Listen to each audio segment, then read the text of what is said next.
SMA, mertua menantu, Aku dong. Kita katakan duo yang sangat luar biasa ini. Mereka adalah orang-orang yang mengalami Tuhan secara langsung. Mereka punya latar belakang yang sangat super duper gelap. Tetapi bagaimana mereka berjumpa dengan Tuhan, itu adalah kejadian yang mungkin 1001 ya, mungkin 1.000.001 malah ya. Bagaimana dari kegelapan dibawa kepada terang yang ajaib. Dan silahkan mulai dari Bapak. Perkenalkan, nama saya. Saya berasal dari Bali, umur saya 42 tahun. Dan seperti namanya, kita tahu bahwa pasti beliau berhubungan dengan segala macam kuasa-kuasa dalam tanda kutip, ilmu-ilmu yang sangat ajaib ya. Itu pulau aja namanya udah Pulau Dewata ya, pulau yang sangat terkenal dengan mistiknya. Jadi boleh cerita sedikit ya. Nanti karena harus gantian nih sama ini yang sebelahnya yang lebih keren lagi ya. Dan bagaimana mereka bisa berdua berjejeran ya. Itu juga sebuah keajaiban ya. Buat bocoran sedikit ya. Harusnya mereka tidak bisa berdua berduduk berjejeran harusnya, tapi hanya kasih Tuhan yang mempersatukan mereka. Sekali lagi Pak, silakan cerita sedikit sisi gelap ya, sisi gelap. Ya, kalau untuk saya pribadi, saya itu dilahirkan dari keluarga. Saya belum mengenai Tuhan. Dan keluarga saya itu terlalu sibuk. Ibu saya sibuk untuk mencari uang, bapak saya sibuk untuk mencari uang. Dari situ saya tidak mengalami mengenai kasih. Saya tidak tidak mengalami apa arti cinta antara hubungan anak dan orang tua. Akhirnya saya jatuh dari umur sekitar 12 tahun, saya sudah kena narkoba, saya sudah jatuh dalam perzinahan. Mungkin itu adalah hal-hal yang paling menyenangkan, yang paling nyaman saya dalam kehidupan saya. Karena apa?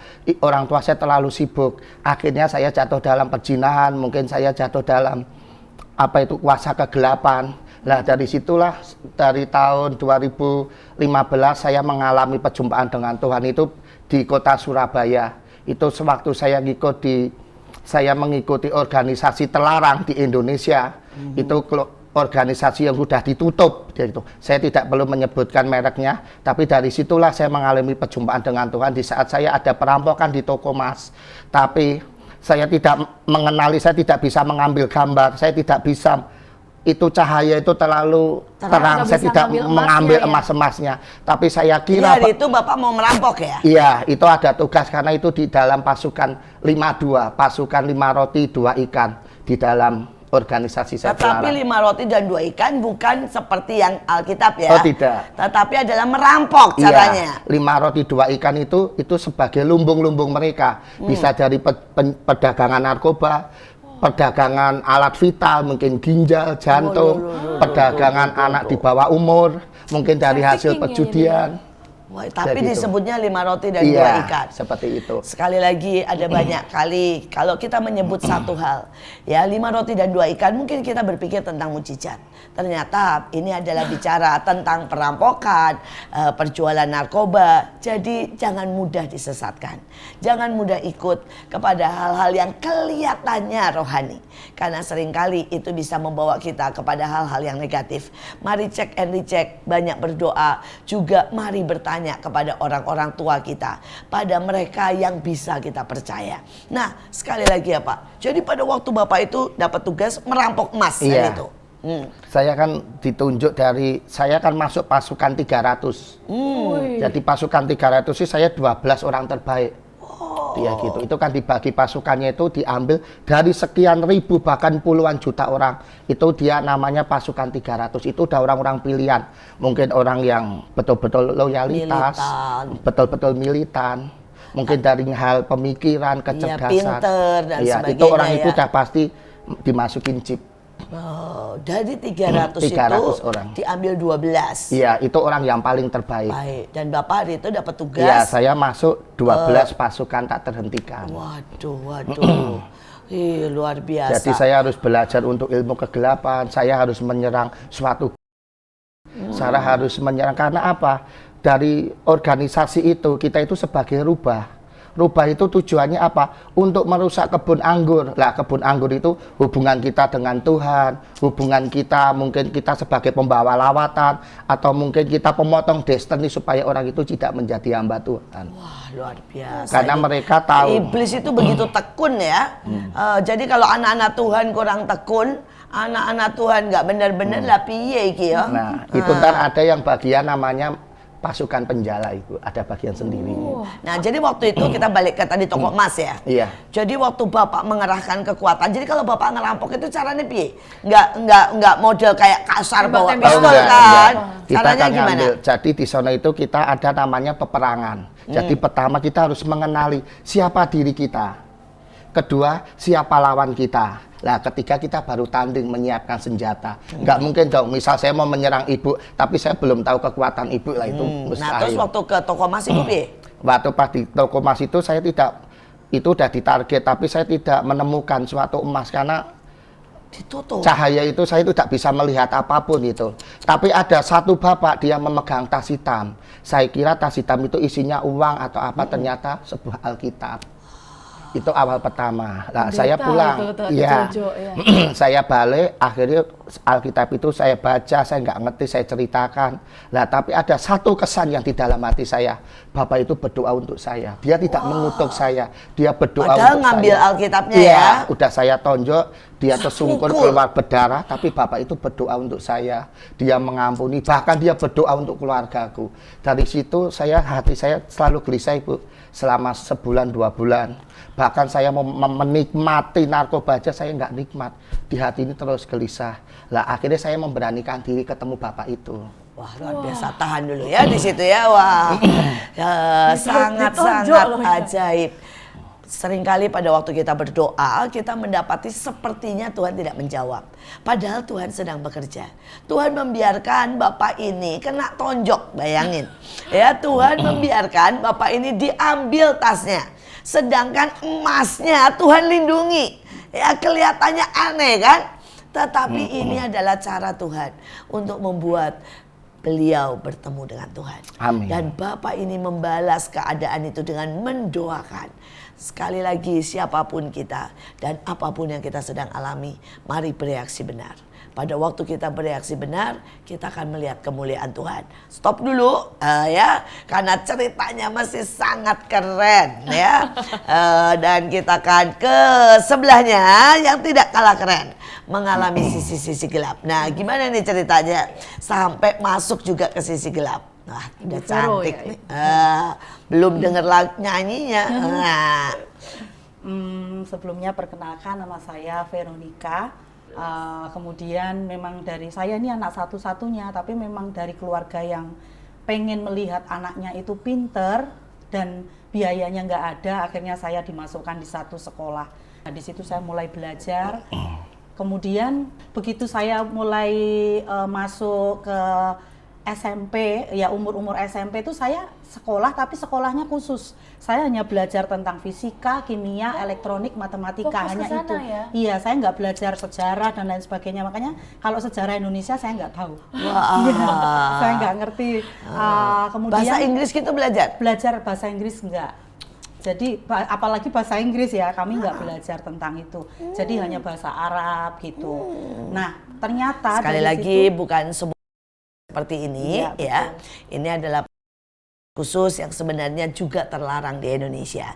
Jadi sekali lagi kita tidak berkata tentang dunia atau agama, tetapi ini memang aliran khusus ya. Kita sedang berbicara tentang aliran khusus di tempat ini.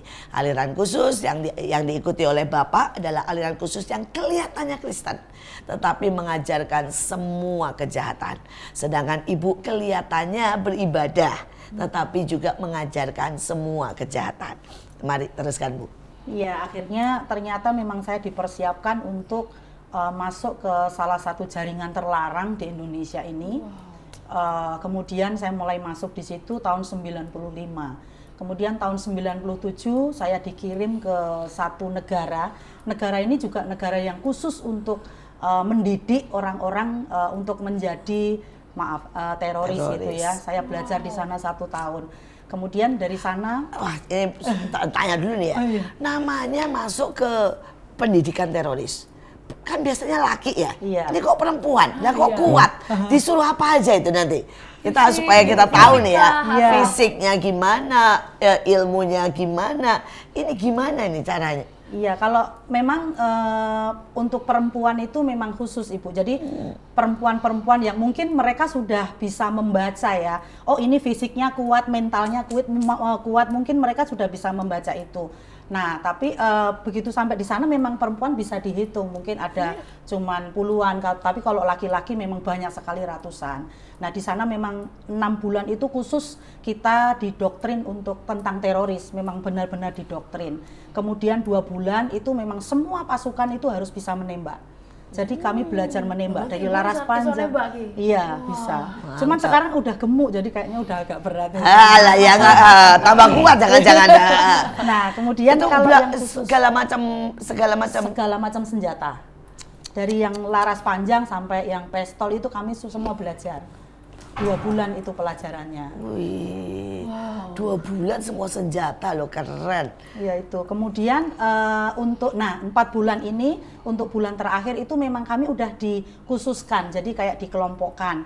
Oh ini kelompok perakit, ini kelompok doktrin dan lain sebagainya itu kami punya masing-masing. Saya kebetulan masuk ke kelompok perakitan. Makanya saya dipersiapkan untuk belajar fisika, kimia, elektronik, matematika itu untuk mempersiapkan ini. Seperti itu. Seperti yang tadi saya di awal-awal berkata, kenapa mereka bisa duduk bersaingan, itu adalah benar-benar kasih Tuhan. Amin. Karena yang satu adalah salah satu perakitnya, bukan pembuat, bukan pelaksananya, tapi perakit daripada. Sedangkan beliau keluarganya ada yang terkena. Tetapi benar-benar kasih Tuhanlah yang membuat mereka ada di tempat ini. Kalau bukan Tuhan, maka keduanya mungkin hari ini sedang saling memaki dan saling membunuh. Tetapi karena Tuhan, keduanya bisa duduk di dalam hanya satu pengampunan, mercy, kemenangan dari kebaikan melampaui segala akal. Nah sekarang tadi kan Bapak udah cerita sedikit nih ya, bagaimana beliau mulai tertarik kepada Tuhan. Nah kalau Ibu bagaimana mulai tertarik nih ya? Ketemunya gimana? Kalau saya ini sebenarnya jujur saya nggak tertarik. Saya nggak Nah tertarik. ini kan tertariknya tadi juga hanya gara-gara ada yang doain ya, Iya. sama mau baca emas nggak bisa. Nah kalau Ibu gimana ini? Kalau saya sebenarnya tidak tertarik sama sekali. Kebetulan waktu tahun 2003 memang kami ini punya target itu. Nah karena waktu itu begitu banyak planning yang akan kami lakukan, jadi untuk perekrutan orang itu agak kurang. Akhirnya untuk melaksanakan target kurang orang, dan saya memberanikan diri untuk menawarkan diri saya untuk saya saja yang jadi pengantin gitu, karena memang sudah nggak ada orang. Itu sebenarnya satu kerinduan saya, karena memang Mungkin perlu kita udah dijelaskan nih tahu. pengantin ini apa ya? Karena Iya. banyak orang mikir pengantin nikah teng ngono ya, dan ternyata kan tidak. pengantin itu adalah yang membawa, dan itu sebenarnya keinginan saya itu sebenarnya itu saya udah pengen apa ya, seperti kepengen banget gitu loh, saya ingin Itu sekali. istilahnya tinggi pangkatnya. Iya gitu ya. itu sesuatu yang Mulia. sebenarnya yang sangat mulia, dan itu yang saya harapkan gitu. Itu ada sisi yang lain sih yang sebenarnya kenapa saya pengen itu. Nah kemudian memang kuasa Tuhan itu sangat luar biasa. Begitu saya masuk perbedaan eskalator dan tangga berjalan. Saya tuh taunya eskalator itu lift. Ya namanya nggak pernah nonton TV, memang kami nggak pernah nonton TV sama sekali. Jadi antara lift dan eskalator itu saya Nggak pikir tahu. iya eskalator. Jadi kamu nanti masuk dari pintu belakang 50 meter ada eskalator. Nah pikiran saya itu lift. Jadi saya kan dengan teman saya tuh muter itu hanya mencari lift alias eskalator tadi menurut saya. Tapi memang itu nggak ada lift, adanya eskalator tangga berjalan tadi. Nah itu ajaib Tuhan ya, akhirnya kami nggak bisa karena tidak menemukan lift itu, dan akhirnya kami ditegur oleh seorang satpam dan akhirnya kami keluar. Tapi puji Tuhan beberapa tahun kemudian saya ditangkap Tuhan di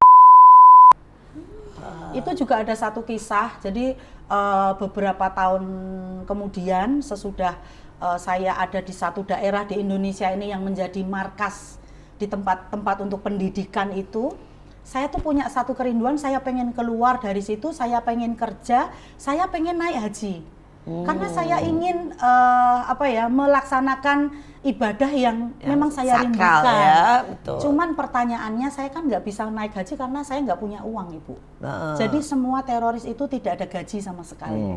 Kami bekerja dengan segenap hati dan merelakan nyawa kami untuk Tuhan, istilahnya seperti itu. Jadi saya harus keluar, saya harus bekerja. Kemudian saya melarikan diri dari situ, kabur, kemudian saya pulang ke rumah. Saya ingin mencari kerja, tapi kenyataannya keluarga saya semua menolak. Jadi memang karena mereka tahu latar belakang saya seperti apa, akhirnya mereka menolak, tidak mau terima saya. Kemudian saya saya putuskanlah, saya kembalilah ke tempat pendidikan saya. Tapi di situ saya yakin ini adalah Tuhan sudah menggerakkan saya. Saya itu tiba-tiba teringat oleh seorang laki-laki, kakek saya. Kakek saya ini sebenarnya bukan kakek gitu, asli, tapi pamannya bapak saya.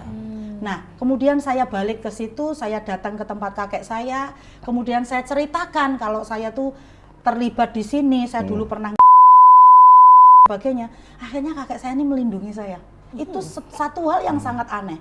Nggak mungkin kakek saya akan melindungi saya karena semua keluarga saya itu takut untuk memberikan perlindungan buat saya. Akhirnya saya berlindung di tempat kakek saya. Suatu hari waktu saya melakukan sembahyang, di situ Tuhan mulai gerak, mulai menjamah saya melalui suara-suara. Kalau saya lagi sembahyang tuh saya mendengar dalam nama Yesus. Tidak ada yang ngomong. Tidak ada sama sekali. Luar biasa. Dan itu telinga saya tuh seperti orang naik pesawat yang wung-wung, itu sakit sekali rasanya. Dan itu terus-terusan di saat saya bersembahyang. Kemudian saya bilang sama kakek saya, kemudian kakek saya memutuskan, kamu pernah datang ke tempat ke tempat. Nah, yang saya tahu, pendeta itu semua itu punya ilmu. Saya tanya, kok bisa? Iya, teman saya tuh pernah cerita di lapangan itu ada pendeta menyembuhkan orang sakit.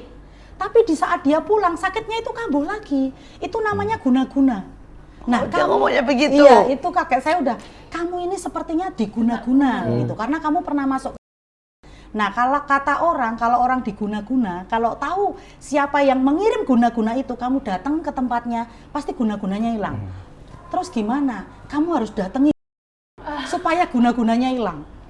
Singkat cerita, saya datang itu hari Kamis, karena saya tahu kalau hari Minggu nggak mungkin karena ada ibadah. Ya, saya datang itu persis jam 2. Ada jamnya. Jam 2, jam 3, jam setengah 4. Aduh, ngapain ya? Saya ngapain nggak ketemu sama siapa-siapa. Jam 4 ternyata ada orang datang beribadah. Ternyata di gereja itu ada KKR untuk menyambut ulang tahun gereja. Itu ajaib banget. Dan kemudian saya mulai masuk, tahu sendiri ya orang katrok lihat yang seperti itu, akhirnya saya duduk dan ibadah itu dimulai. Lagunya tuh biasanya kan kita nyembah dulu. Ini enggak lagunya yang biarlah rohmu menyala-nyala, orang pada nari-nari semua. Dalam hati saya, aduh, ini orang Kristen nih kayaknya kemasukan setan semua ya. Karena enggak enak banget buat saya gitu. Tapi kakek saya bilang, kalau belum ada sesuatu yang seperti keluar dari tubuhmu, kamu jangan keluar. Karena itu pasti guna-gunanya masih ada. Kemudian firman Tuhan, saya dengerin firman Tuhan. Nah, terus sesudah firman Tuhan itu ada altar call. Ayo siapa yang mau didoakan silahkan maju ke depan. Pada maju, dalam hati saya maju enggak? Saya hitung, itu tanggalnya tuh saya hitung. Maju enggak, maju.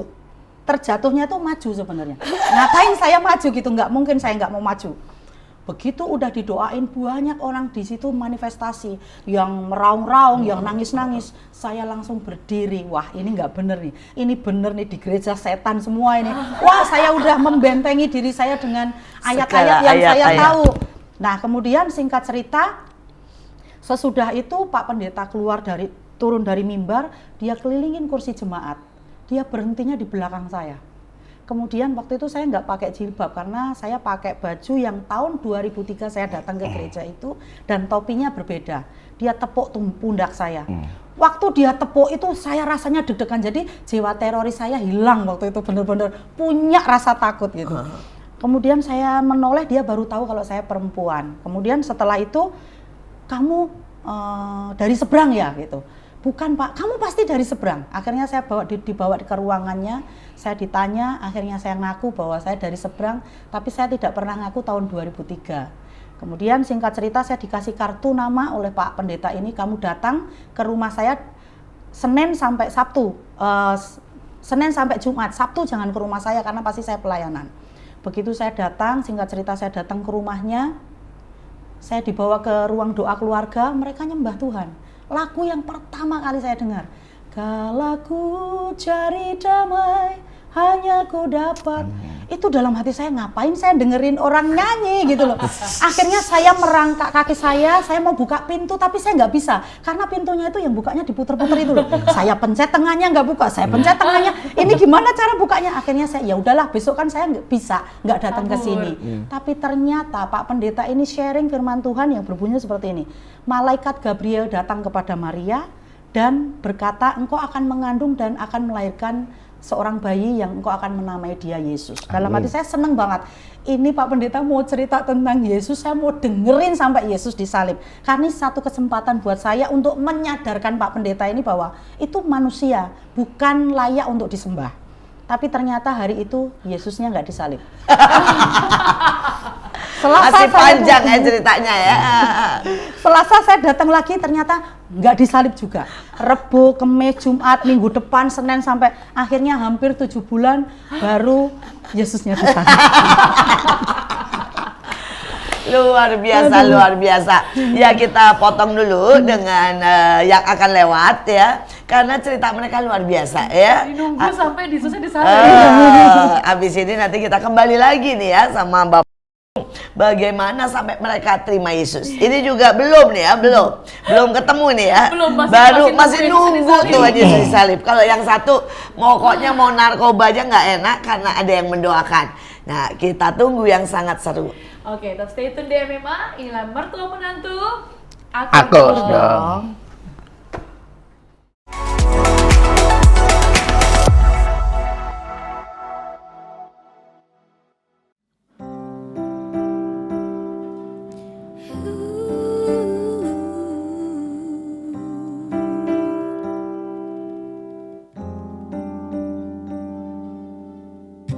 Elok dini hari kepada diriku sendiri,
mentua menantu?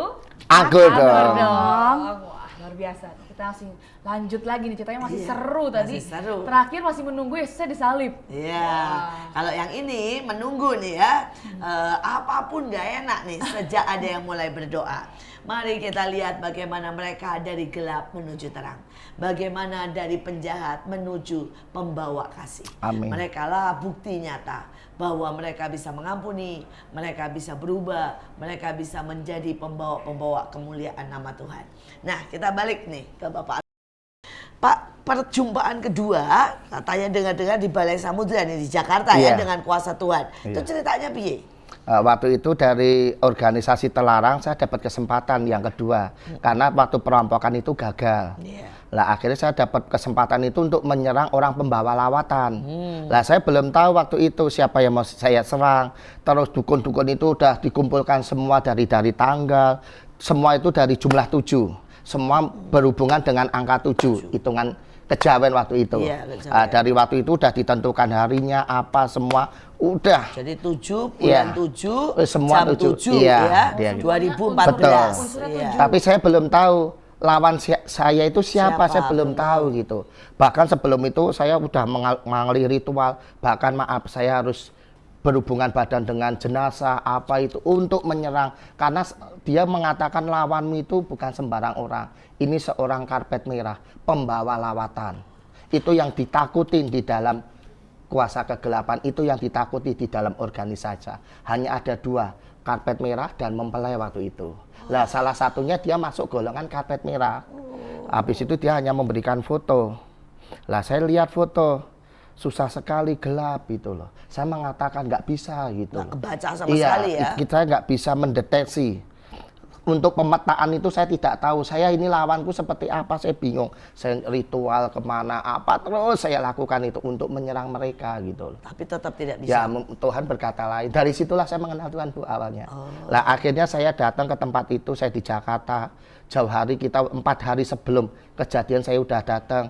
Saya lihat gedungnya seperti apa, posisinya seperti apa. Saya harus duduk di sebelah mana, apa itu udah semua.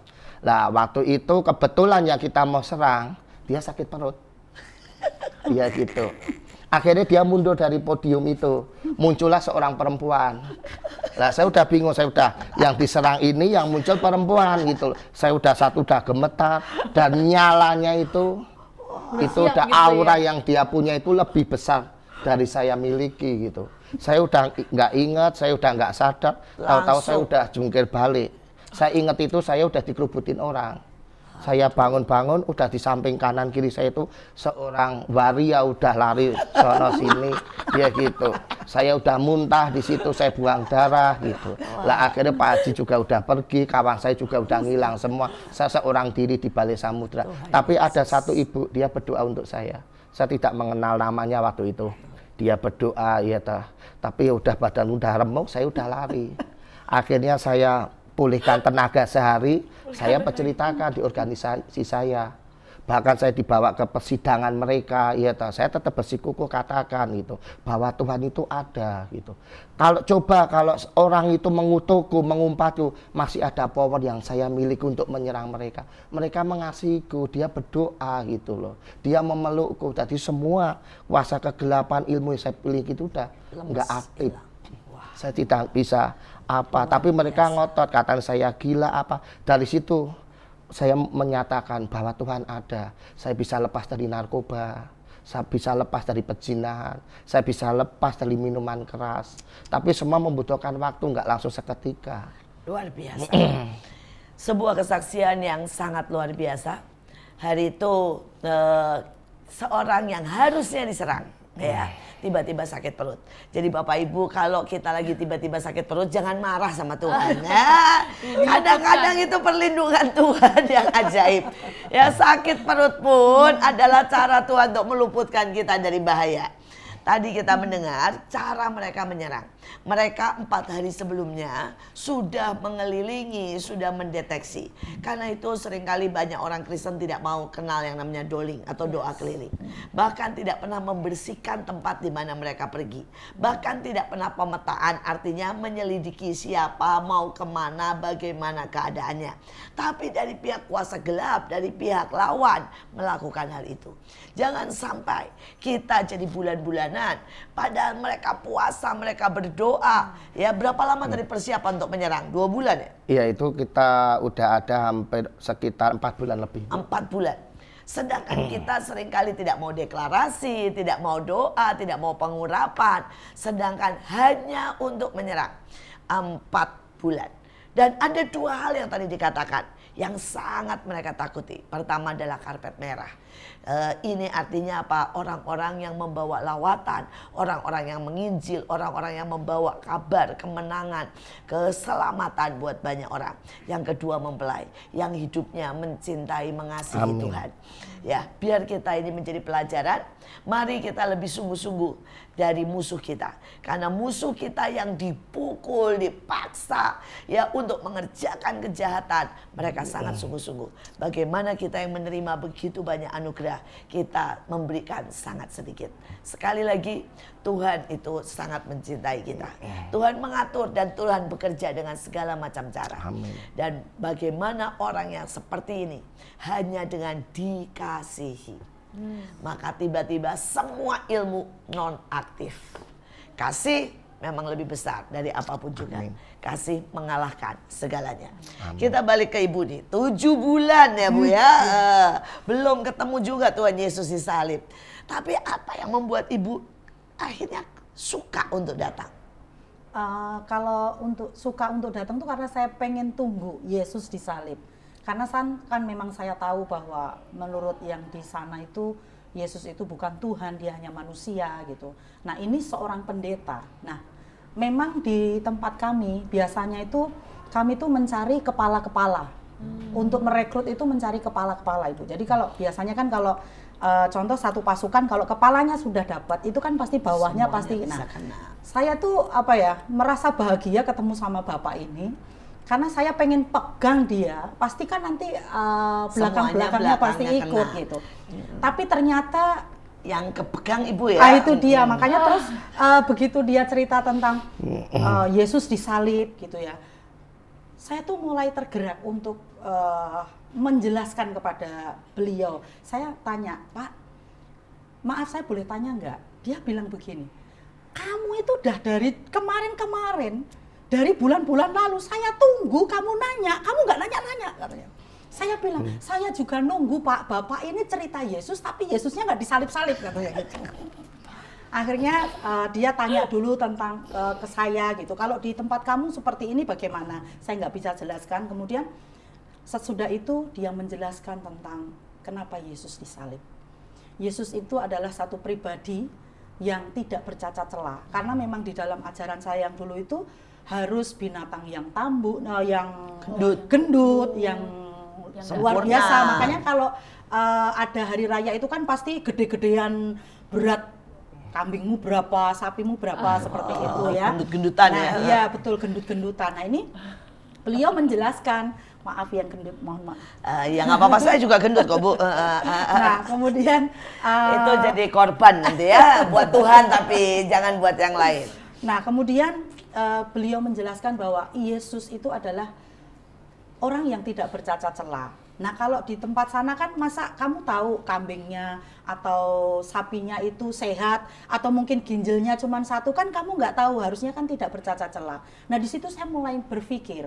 Kemudian dia menjelaskan kenapa Yesus disalib, karena harus ada korban yang bisa menghapus dosa manusia dan yang tidak memakai hewan gitu. Karena waktu itu dia nanya sama saya, kalau kamu dari lahir sampai kamu nanti mati, kamu nggak bisa beli hewan kurban, kamu ke surga mau naik apa? Kalau kamu bisanya beli ayam, kamu mau naik ayam ke sana? Itu saya juga mikir gitu loh. Iya juga ya. Bahasanya lucu juga ya. Bapak itu memang lucu Bu.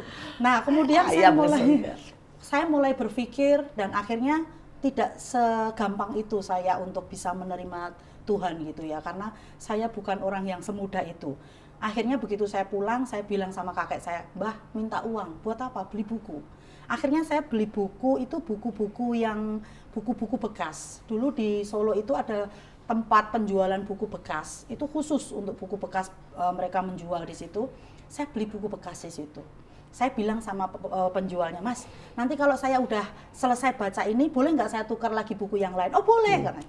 Balik lagi saya, "Mbak, kamu kok bacaannya seperti ini? Kamu nanti lama-lama murtad loh, Mbak. Karena bacaanmu seperti itu." Karena saya pakai baju saya yang saya pakai cadar itu. Saya kemudian akhirnya saya mulai tahu siapakah itu Yesus Kristus Tuhan. Dia adalah Tuhan yang luar biasa yang selalu mengajarkan tentang kasih. Ada satu ayat saya sangat berbeda dengan yang lain, teman-teman saya ada yang akulah jalan kebenaran dan hidup, kalau saya enggak. Kasihilah musuhmu. Doakanlah mereka. Ada ayatnya di situ. Saya mulai tersentuh dengan ayat-ayat itu. Jadi selama ini saya menjahati orang-orang Kristen, anak-anak Tuhan, itu mereka nggak ngefek gitu loh. Kan kalau orang, contohnya kalau saya lagi sebel sama Cikes, saya sebel tapi orangnya nggak ngefek, itu kan tambah geram gitu ya. Saya tuh, ya Tuhan, ternyata mereka nggak ada ngefeknya sama sekali saya mau melakukan apa gitu. Akhirnya dari situ saya mulai datengin Pak Pendeta ini, saya mulai sharing tentang hidup saya. Tapi saya nggak pernah ngaku bahwa saya mantan, kalau nanti dilaporin. Akhirnya saya mulai belajar di situ, dan ada satu saat waktu ada ibadah, Tuhan mulai jamah saya melalui satu lagu. Entah kenapa saya selalu dijamah Tuhan tuh melalui lagu. Ku tak akan menyerah pada apapun juga, sebelum ku coba semua yang ku bisa, dari awal sampai akhir. Itu saya nangis. Ternyata inilah hidup saya yang dulu itu, ya ampun Tuhan. Saya selalu menyakiti orang lain. Kemudian ada satu khotbah mengatakan bahwa manusia itu bukan hanya dari roti saja, tapi dari firman Tuhan. Saya mulai, kemudian mereka mulai dulu saya baru tahu, doa syafaat, mendoakan orang-orang yang belum mengenal Tuhan dan lain sebagainya. Saya mulai berpikir, ajaib ya orang-orang itu. Orang-orang yang selama ini kita zolimi gitu, ternyata mereka mengasihi kita. Ternyata mereka tuh luar biasa gitu loh. Tuhan menjamah memang sangat berbeda satu dengan yang lain. Tapi Tuhan menyintai semuanya. Yes. Buat semua orang yang selama ini berdoa buat keluarganya, berdoa buat mungkin ya musuh-musuhnya, buat mereka yang selama ini tidak melihat ya pekerjaan Tuhan. Rasanya deklarasi, doa, ngabarin Injil kok rasanya tidak terlalu banyak hasil. Mereka adalah buah dari doa-doa kalian. Mereka adalah bukti bahwa Tuhan tidak pernah diam. Tuhan terus bekerja. Mereka adalah bukti bahwa setiap yang kita deklarasikan, yang kita terus dan terus sebarkan, itu menjamah mereka yang putus asa, mereka yang tersesat, mereka yang diikat oleh kuasa kegelapan, mereka yang dipaksa untuk menjadi. Karena seringkali mereka ini benar-benar putus asa dan tidak melihat kegelapan.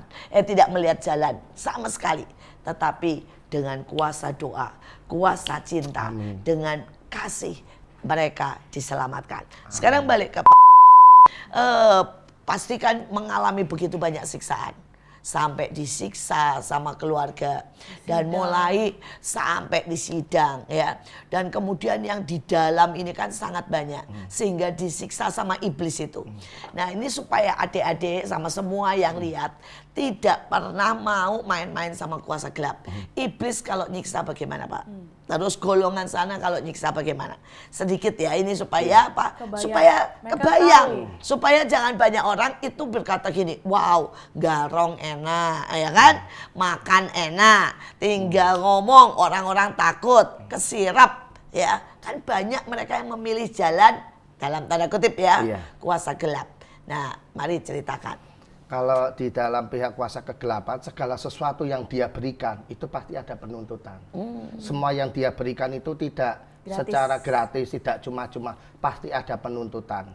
Karena apa? Dalam kedagingan, mungkin dalam kuasa roh, di dalam gaib seperti tubuh, jiwa, dan roh. 3 itu. Seperti misal, dulu saya ada suatu perjanjian-perjanjian. Mungkin tubuhku, di saat saya ketemu dengan orang-orang yang memiliki kedalaman dengan Tuhan, kalau seperti orang Jawa mengatakan, manunggaling kawula lan Gusti. Jadi di saat orang itu memiliki kekudusan, memiliki kedalaman dan keintiman dengan Tuhan, saya tidak bisa bertemu Ibu. Roh saya itu menolak. Entah saya seperti saya buang darah, ya, saya mungkin bisa terlempar, saya nggak berani mendekat itu loh. Itu pertama. Yang kedua, ya, waktu itu pernah ya ketemu di sebuah restoran, padahal kebetulan tidak ada rencana. Betul, ya, benar. langsung terpental ya. Yang kedua terus jiwa saya. Di saat orang memiliki suatu kuasa kegelapan, orang itu pasti labil pikirannya, bawaannya kepengennya marah. Itu pasti. Orangnya baper gitu. Itu pasti kejiwaannya. Ketiga roh. Yang dia lihat pasti juga yang aneh-aneh gitu loh. Lah karena semua itu kan dari hati kita udah dengan ikatan seperti kuasa kegelapan, terus lari ke pikiran, baru timbullah kejahatan. Semua 3 nggak ada langsung tahu-tahu seperti kita langsung melakukan kejahatan, tidak. Semua dari hati saya gitu loh. Tapi terutama di dalam jiwa saya itu terus liar, susah diatur. Mungkin kita biasa hidup dengan keliaran kita, tapi dengan hidup aturan seperti itu terus jiwanya itu memberontak. Pada waktu dilayani pelepasan, ya itu kan seringkali iblis menyiksa. Betul. Sampai terbanting-banting, sampai badan sakit semua, berdarah berbulan-bulan ya. Nah, sebenarnya waktu itu rasanya bagaimana itu? Apa enggak pengen berhenti atau menyerah? Kalau saya pribadi begini Bu, kalau di dalam dunia spiritual itu kalau ada suatu penyembahan untuk bukan untuk kuasa kegelapan ya, Tuhan. mungkin dalam gereja untuk Tuhan penyembahan. Itu kita itu hanya diberi waktu 7 detik. Pintu gaib itu membuka. Maka di saat ada pintu itu terbuka, saya langsung masuk ke dalam. Kalau mungkin di dalam kekristenan sekarang disebut hadirat Tuhan. Itu saya tidak menyanyiakan. Karena waktunya hanya 7 detik. Kalau tidak, udah kita pecemah, kita hanya menyembah hanya jiwa kita, tubuh kita. Mungkin kita mengangkat tangan, itu hanya tubuh kita, ekspresi kita. Tapi di dalam keintimanmu tidak ada gitu. Nah, biasanya itu ada namanya pemuka agama yang membantu. Mungkin pemimpinnya, atau mungkin pendetanya yang membukakan. Lah itu kesempatannya tidak saya sia-siakan. Mungkin ada suatu cerita Ibu, itu di gereja, itu berada di Bekasi. Itu di Bekasi, itu di saat itu hari yang paling menakutkan bagi saya itu hari Sabtu dan Senin. Setiap hari Sabtu dan hari Senin itu hari yang paling menakutkan. Karena apa? Setiap saya datang ke ibadah, pasti saya manifest, pasti saya buang darah. Bahkan badan saya itu berasanya sakit minta ampun. seluruh badan. Iya, mungkin seperti misal gini, kalau kita melakukan dengan pengertian ya, dengan iman, dengan kuasa dan otoritas yang ilahi, semua tarian itu hidup. Tapi kalau kita hanya dengan ekspresi, kita tidak disertai dengan pengertian, imannya ya udah saya menari, itu tidak terjadi. Tapi di saat kita melakukan dengan sungguh iman, itu tarian itu hidup. Hidupnya ini bagaimana? Ya mungkin seperti misal saya merasakan dulu saya di kuasa kegelapan, badan saya rasanya sakit semua, rasanya orang mungkin mengibarkan banner, bendera, itu rasanya kayak disilet semua. Kayak Itu di disilet, dalam roh. potong-potong. Karena manusia itu kan terdiri dari tubuh, jiwa, dan roh. Ya gitu. Mungkin orang menganggap aneh, tapi saya mengalami sendiri. Dan saya berani memastikan dan saya berani mengatakan di hadapan orang. Karena itu kebenaran itu loh. Kenapa saya bisa berada di sini? Kenapa saya berani berbicara? Itu saya belajar di saat saya di Surabaya. Waktu kembali lagi di tempat perampokan, Bapak itu memberikan saya satu ayat yang sampai sekarang masih terngiang. Bilangan 14 ayat 28. Coba dikatakan supaya Itu buat semuanya. Katakanlah kepada mereka, demi Tuhan yang hidup, aku yang hidup. Dia gitu.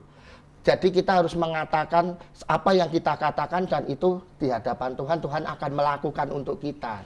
Intinya gitu. Kalau kita bahkan untuk bersaksi, mungkin kita takut gimana Tuhan mau melakukannya gitu loh. Kayak misal, kembali lagi di gereja di Bekasi, di saat itu terbuka, kalau saya tidak mengatakan Tuhan, aku ini pejinah, Tuhan, aku ini pecandu narkoba. Tuhan, udah banyak dosa yang aku, ampuni aku Tuhan. Sembuhkanlah aku Tuhan. Bahkan saya sampai mengerang, Tuhan, anak Daud, kasihanilah aku. Gitu.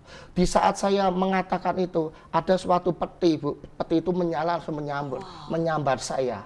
Peti, kalau mungkin orang dulu saya belum tahu kalau itu kabut. Iya. Saya menyebutnya masih peti gitu. Peti itu menyambar itu. Saya udah nggak ingat, tahu-tahu orang sudah mengerubutin saya. Itu yang saya rasakan itu, aduh, badan babak belur, biru semua. Habis pulang dari tempat ibadah, buang darah. Tapi yang lebih terkesan Ibu, susuk-susuk semua yang di dalam diri saya itu keluar. Ada yang maaf, melalui anus. Iya. Ada yang mungkin saya harus buang. Bahkan saya maaf kapan itu sempat pendarahan selama 8 hari. Saya pakai pembalut. Karena tali pocongnya itu keluar, jadi dia lecet anus saya. Belum lagi yang susuk semar mesem saya itu waktu keluar melalui mulut saya. Akhirnya saya 4 hari nggak bisa makan. Saya radang. Waktu itu pernah juga yang saya kebetulan dengar keluar benar-benar besi patok Ya itu segini. semar mesem itu emas. Oh itu, Iya. itu emas asli Iya, ya? itu pertama saya waktu mengikut di dalam organisasi itu, karena saya senang dengan pejina, saya senang dengan perempuan cantik, jadi saya sering melakukan untuk hipnotis, untuk menarik perempuan, pakailah ilmu seperti itu. Dan itu benar-benar emas asli Iya, dimasukkan? Iya. Nah, keluarnya juga Mengerikan ya? sakitnya minta ampun. Maka kalau untuk generasi muda, untuk anak-anak muda, jangan kita berhubungan yang dengan perjanjian seperti itu. Karena apa, si jahat tidak memberikan secara cuma-cuma. Semua itu pasti ada penuntutan. Tadi apa yang kita katakan, kita harus tahu bahwa iblis itu tidak pernah memberikan kebaikan. Tetapi seperti namanya, pendusta, pembunuh, pembinasa. Jadi jangan pernah kita percaya dengan omongannya. Mungkin dia berkata bahwa ikut aku, nanti aku kasih perempuan cantik. Ya kelihatannya ya. Tetapi beliau sudah mengalami dia tidak pernah punya keluarga yang berbahagia. Boleh dapat banyak perempuan cantik, tapi tidak pernah berbahagia. Bahkan maaf kata banyak sekali anaknya yang dibunuh oleh iblis. Iya. Betul ya? Berapa banyak Pak anaknya yang dibunuh Kalau sama? di dalam organisasi saya itu, karena mereka itu diwajibkan kalau kita itu minum anggur pejamuan. Tapi kalau di dalam organisasi mereka yang saya ikutin itu janin 12 minggu. Kita blender dipakai seperti itu. 12 minggu. Dan itu ada di seluruh Ada. dunia ya? Iya, itu pun juga pasti ada maaf namanya seks bebas.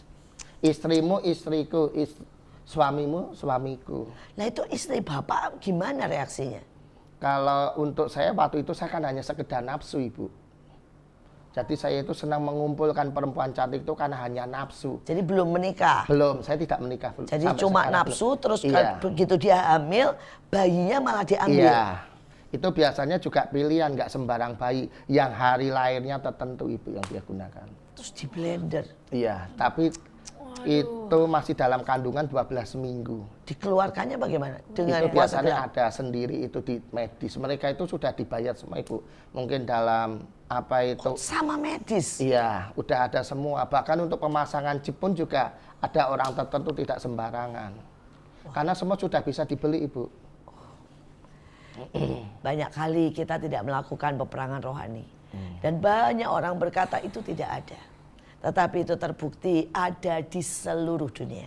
Baik kuasa gelap dan semua jaringan yang sangat kuat. Mereka menguasai keuangan, betul ya? Menguasai dunia pendidikan. Medis. Mereka menguasai dunia medis. Mereka bahkan menguasai perdagangan manusia. Anak-anak di bawah umur bahkan organ-organ di dalam tubuh Iya. dijual dengan sangat-sangat biasa di seluruh dunia. Demikian juga yang sering kali kita berkata teroris itu tidak ada. Sangat banyak di Indonesia. Dan mereka berdua adalah bukti dan saksi hidup. Bahwa itu direkrut. Dan sangat terbukti, sangat rinci, sangat terorganisasi. Sampai disekolahkan ke luar negeri. Dan pendidikannya pun sangat banyak. Mari dengan ini kita waspada. Jangan sampai terikat lagi dengan kuasa kegelapan. Dan percayalah kuasa Tuhan di atas semuanya. Amin. Tuhan lebih daripada segalanya. Biar kita hidup untuk Tuhan dan biar kita terus melayani. Kita di ujung nih ya daripada perjumpaan kita. Saya minta Ibu memberikan sebuah pesan buat semua teroris di luar. Buat semua anak-anak muda yang berniat nih ya, yang ngelihat teroris tuh wow ya. Buat mereka yang berkata, wih kalau bisa nembak itu wow ya. Supaya mereka tahu betapa mengerikan hidup seperti itu. Dan buat Bapak setelah ini sekali lagi sampaikan buat semua orang yang mencari narkoba, seks bebas, Bapak sudah mengumpulkan banyak sekali wanita. Ujungnya semua sia-sia. Biar kita tahu bahwa di ujung semuanya cuma Tuhan. Ya, kalau saya sebenarnya ya Bu, sedikit saya sampaikan bahwa rata-rata orang-orang teroris itu mereka mempunyai satu latar belakang yang kurang bagus. Kebanyakan itu broken home. Jadi yang orang tuanya atau pokoknya di dalam keluarga itu pasti bermasalah. Itu rata-rata mereka seperti itu. Makanya mereka kurang kasih sayang, kurang perhatian. Akhirnya mereka larinya seperti ini. Ingin mencari jati dirinya mereka sendiri. Nah, buat Bapak Ibu semuanya yang ada di seluruh Indonesia, seluruh dunia, jagalah putra-putri Bapak Ibu Saudara dengan baik, keluarga dengan baik, karena dengan keluarga yang luar biasa, keluarga yang saling mengasihi, itu akan melahirkan anak-anak yang luar biasa juga. Anak-anak tidak akan pernah merasakan kepahitan atau tidak akan pernah merasakan luka di dalam hatinya. Karena luka dan kepahitan itulah yang mendorong kebanyakan teroris itu untuk melakukan seperti ini. Nah, kemudian untuk anak-anak muda, saya ingin menggerakkan kalian semua, ayo kita sama-sama. Kita harus memiliki pondasi rohani yang luar biasa, pondasi di dalam Tuhan yang luar biasa. Anak-anak muda saya tuh kadang-kadang suka, maaf ya Ibu, anak-anak muda yang gemes. Lihat anak-anak yang ibadah cuman apa ya, yang kayak hanya rutinitas. Saya tuh mengadopsi ajaran saya yang dulu ke anak-anak saya, anak-anak rohani, anak-anak saya sendiri. Mereka umur 1 tahun mereka udah dari lahir, sudah lahir aja udah mendengar yang seperti yang 24 jam ayat-ayat ya. 24 jam. Umur 2 tahun mereka bisa membaca, mereka langsung belajar untuk membaca itu. Nah, sementara kita itu kalau maaf nih, seandainya anak, mama maaf ya badanku nggak enak, aku nggak sekolah minggu. Iya nak, silakan. Bagi saya, kalau kita memiliki rohani yang luar biasa, akhlak anak-anak kita luar biasa, nggak usah khawatir, anak-anak itu pasti akan diberkati Tuhan kok. Nggak usah yang besok ujian, hari ini nggak usah ke gereja. Saya kurang setuju dengan yang seperti itu. Saya keras Bu kalau dengan anak-anak. Anak-anak ini yang akan melanjutkan kita nanti. Amin. Kalau anak-anak kita ini nggak punya kekuatan di dalam roh, kita mau ngapain gitu? Pasti Indonesia ini akan jadi apa? Nah, makanya mari generasi muda bangkit. Itu kalau di Ibu dulu puasa udah biasa ya. Puasa itu biasa. Maaf kalau hanya puasa yang nggak bisa makan 12 jam kecil ya. Itu hanya kalau kata anak saya gampil itu. Makanya puasa itu sangat luar biasa. Kalau Karena di sana puasanya gimana Bu? Kalau puasa di sana itu dari jam 6 sore sampai jam 6 sore. Tanpa makan, tanpa kami minum. Ya, Bu, kami yang teroris itu puasa. Sama seperti Pak Agus. Pemetaan, puasa, itu kami seperti itu. Jadi memang bagiannya masing-masing. Ada yang khusus untuk gereja ini nih yang perlu, yang gereja ini, jadi pemetaannya sangat luar biasa. Jadi sama, perang. Kita ini tentara perang. Dan satu hal, puasa dan doa itu kami nggak pernah lepas. Semua anggota merapal harus itu terus ya? Harus. Makanya sekarang kan saya kenal deklarasi. Deklarasi itu kami juga belajar dulu, rapalan namanya itu. Iya, betul. Saya tuh hanya gemes sama anak-anak muda, makanya saya pengen membakar anak-anak muda bahwa jangan pernah lihat aku luka, ibuku bercerai dengan bapak. Maaf, semua orang di dunia kalau dipresentasi semua luka. Tapi kalau kita punya kesadaran tingkat tinggi, kita punya kasih Tuhan yang luar biasa. Jangan melo-melo dengan kepahitan, kemudian jadi nakal, narkoba, kemudian jadi teroris. Itu adalah anak-anak yang tidak menghargai karya Tuhan. Kalau anak-anak muda yang menghargai karya Tuhan, nggak ada kepahitan, nggak ada semuanya itu. Semua pilihan ada di dalam diri kita sendiri. Mengampuni itu pilihan. Kalau kamu mau mengampuni, kamu akan jadi orang hebat. Amin. Tapi kalau enggak ya, ya seperti itu. Tapi buat semuanya teroris, saya yakin dan percaya Tuhan pasti menjamah Bapak Ibu semuanya yang ada di sana. Tiada yang mustahil bagi Tuhan. Anak-anak Tuhan selalu berdoa, pasti di alam roh Tuhan juga akan bekerja. Amin. Luar biasa. Sekarang dari Bapak 1-2 kalimat. Iya, Seringkali kita berbicara mengenai memenangkan jiwa-jiwa, berbicara mengenai lawatan, yang menjadi pertanyaan bagaimana kita mencintai, menginginkan jiwa-jiwa itu. Terkadang ada suatu gereja berbicara mengenai lawatan, mengenai memenangkan jiwa-jiwa, tetapi begitu Tuhan memberikan domba yang ia tidak inginkan, seperti domba yang mungkin dengan kuasa kegelapan, atau mungkin domba yang tidak memiliki uang, mungkin domba yang liar, terkadang kita menolak. Yang menjadi pertanyaan, seberapa kita itu menginginkan dan mencintai domba-domba itu. Mungkin saya bisa berada di sini itu karena oleh cinta. Saya merasa dicintai, saya merasa dikasihani. Lah semua yang di dalam diri saya, kuasa kegelapan, mungkin di dalam tubuh, jiwa, dan roh saya, itu keluar secara normal. Nah, terus di samping itu, untuk mengenai jiwa-jiwa pun, kita pun juga seberapa banyak tetesan air mata. Mungkin mereka membayar, saya percaya, saya bisa berada di tempat ini karena juga banyak orang yang berdoa dan banyak orang yang membayar harga. Dan di tempat di luar itu pun masih banyak agung-agung seperti saya. Terima kasih, mungkin itu yang saya Luar biasa, inilah kisah yang sangat ajaib ya, dan mengubahkan hidup seorang manusia. Amin. Jadi memang kita percaya, sungguhnya memang Tuhan itu ada. Amin. Jadi kalau memang saudara membutuhkan dan sudah kepepet, sudah tidak tahu lagi, pokoknya saya mau lepas, saya rasa ini apa ya, jalan saya ini salah, berdoa. Amin. Pasti dia Hubungi kami juga bisa. Hubungi kami juga bisa. Nanti diberikan nomor di bawah sini ya. Bisa hubungi kami juga, langsung bisa. Tapi sekali kalau sudah kepepet, sudah tidak tahu lagi jalannya mau kemana, berdoa. Pasti Tuhan menjawab. Amin. Pasti Tuhan buka jalan. Amin. Sekali lagi, inilah MMA, mertua menantu. Akur Akur dong. Jangan lupa untuk like, komen, dan subscribe YouTube kita Asia Zara, dan stay tune untuk episode selanjutnya. Sampai jumpa.